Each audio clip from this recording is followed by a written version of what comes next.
welcome back, everybody. This is your host, Ken D. Foster. I'm here with my friend and my guest, John Maxwell Taylor, who's spent 60 years in raising consciousness through meditation techniques, through body, mind, soul techniques. John, let's take that dive into that question I just asked. I'm going to give you a demonstration, Ken, just a simple one. Okay, I'm going to put my hand up here like this, and you see, oh, kind of see it? There it is.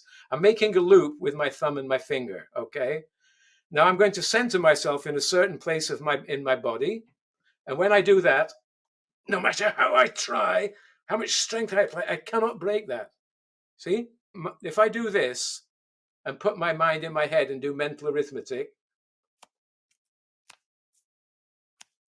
I can't hold it. If I put my attention in a single spot in my body, you get it? Yeah, I totally get it. I just tried it. Yeah, so it works really powerful. See, everybody's in their head. You get down there to that one point. I try to keep my attention there as the base of my actions all day long. I live, move, and have my being from that. But at the same time, I extend chi. I send life energy down my arms and out through my hands. If I'm moving forward, I'm extending energy forward.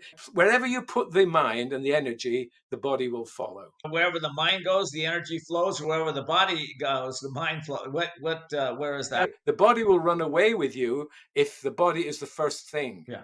If the mind is directing the chi, the life energy through every part of the body, basically you become invincible. I think a lot of people like to know about Sure, that. absolutely.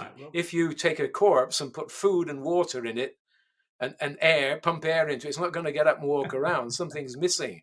And that missing something is Right. life energy, right? So our task mainly is to cultivate our life energy. I love playing about with my life energy all day long.